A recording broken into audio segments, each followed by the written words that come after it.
Hello, my name is Cheryl Moore, and I would like to talk with you today about GMOs.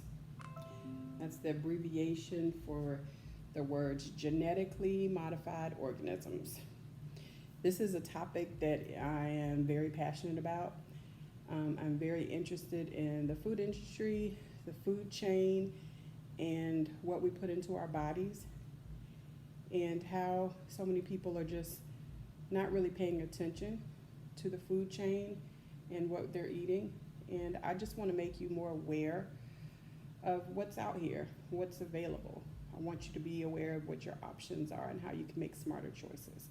So that's what I want to do today, just talk to you a little bit about that. Let me ask you a question. Have you noticed all the buzz on social media lately about people living a healthier lifestyle, like the debate that was going on just a few weeks ago with the Chick-fil-A sandwich and the Popeyes chicken sandwich, trying to decide who has the healthier chicken sandwich? Well, that's a big debate. That was a big debate. It was a big promotion. I think Popeyes, I think they basically won as far as flavor is concerned, and Chick-fil-A kind of had high votes as far as the cleanliness of the chicken, the purity of the chicken. If you want to grade fast food restaurants, I think Chick-fil-A scored a little bit higher, but we're going to get into that a little bit later. But first, I just wanted to ask you, have you noticed what's going on in the media about healthier foods? It's all over the place. And I just want to make you aware of what's going on with GMOs.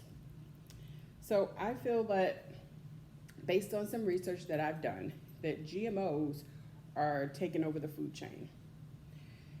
So many people are not aware of what they are, how they came to be, how they're incorporated in our food, and what they're doing to our bodies. And that's a little bit of what I'd like to talk with you about today, just so you can recognize them, know how to spot them, know what to look for, and how to better educate yourselves so that you can make smarter choices. What qualifies as a GMO? GMO can be animals, plants, microorganisms. They've all been genetically modified in some way. Thanks to technology, yes, animals can be a GMO. Just for research studies, they're cattle, pigs, chickens, goats, sheep, fish. Sometimes you'll see them packaging. If you pay attention to packaging, they'll say this item is not GMO or non-GMO. Well, a cow can be non-GMO, but if a cow is eating from crops that have been genetically modified, then that cow's intake is GMO. And when you eat the beef from that cattle, you're ingesting GMOs. But labeling is a little tricky. They can say non-GMO because basically the cow has not been infused with any other genetic organism that's altering it. So by any type of engineering. So yes, it does qualify as a non-GMO, but its byproduct does contain GMOs. And that's what I kind of want to talk to you about a little bit today. Which foods are currently the highest levels of GMOs? And there's a list. There's a list that's out here. The number one item right now is corn. Approximately 85 to 95% of the corn that you see in stores today has been genetically modified. It's not like the old days of seeing a stalk of corn, at the farmer's market or in the grocery store with the silk and the husk still on it. A lot of it is frozen. It's flash frozen and it's put in packaging, and it's in your groceries freezer or in the produce section. And it's not naturally grown the way we're accustomed to corn being grown, but it looks the same. So you can't always tell with your eyes. And sometimes you can tell by taste, because sometimes you're just eating food and it just really doesn't have the flavor that it used to. And that's a big indicator of something that could possibly be a GMO. But corn is number one. There's also soybean. That's most heavily genetically modified food in the country right now. Alfalfa, canola, sugar beets. Sugar beets are used for sweeteners and coloring. So that's another item that's a GMO right now. Milk and even apples. That's a big GMO right now. A lot of times you'll see apples in the grocery store. You'll see a big bag for $3, but it doesn't say non-GMO. The best way to tell is if it says certified organic. That's the easiest way to be able to identify a piece of produce that is naturally grown and not genetically modified. One day I went into Harris Teeter and I saw a 4-pack count of apples, but they were purple and they were called grapples, Grapples. They combined a grape and an apple and they created a grapple. It looked like an apple, but it tasted like a grape. And I know it sounds cute and it sounds like it might taste good, but that's not something you want to put in your body because over time, we don't know what that's going to do to our bodies. And a little later on, we may be able to find out. But for right now, try and look for the healthiest food options, those that say non-GMOs. That's what you want to keep in your body. How are GMOs grown? It's a really big, long, lengthy process to growing them, but they're basically mostly seen in packaged foods that you get from the stores. Packaged foods contain ingredients that are derived from corn, soy, canola, sugar beets, all the other items that I mentioned to you earlier. They're grown in North America and they are genetically modified. Like I said, there are a lot of steps into it. Engineers mostly isolate the gene that they want to insert the host organism in. And this gene can be taken from a cell that's been artificially synthesized.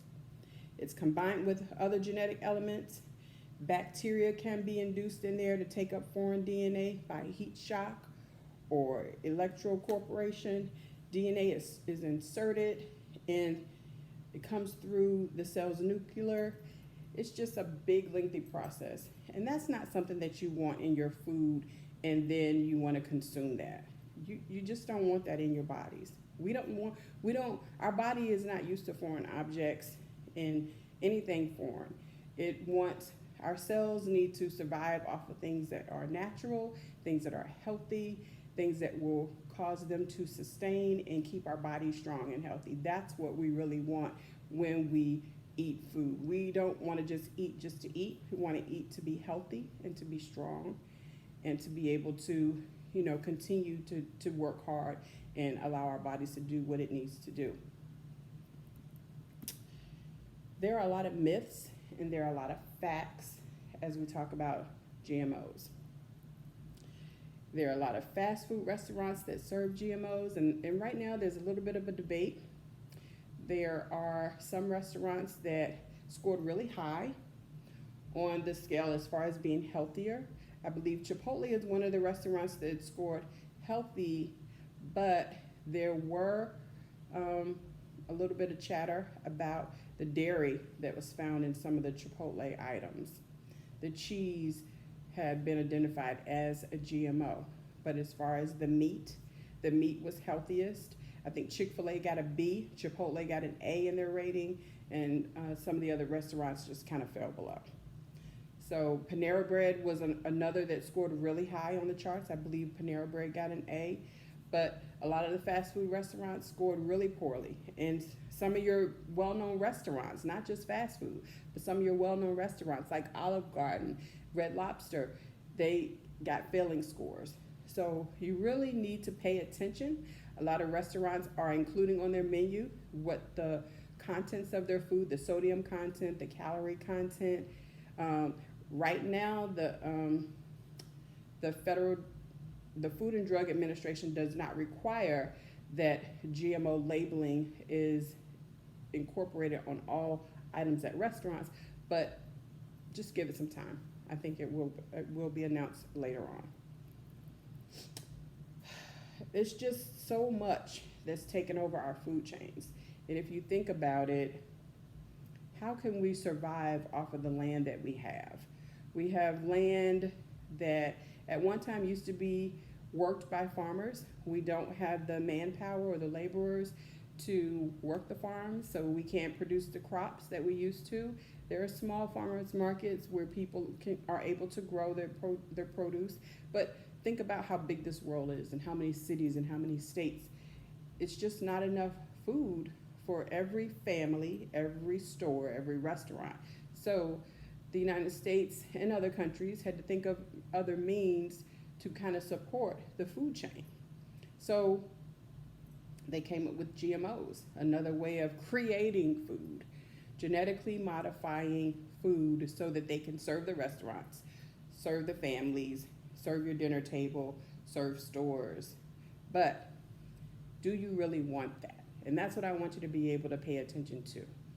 It's taking over the food chain. GMOs are taking over the food chain, and it has to stop. I just want you to be educated, and I want you to be informed of what's in the stores and what's taking over the food chains. There are lots of people that profit from GMOs, lots of companies and corporations that profit, which is why it's as big as it is right now. There are lots of states that are banning GMOs, but what you need to do is basically pay attention. Pay attention to what's in your stores, pay attention to what you're purchasing.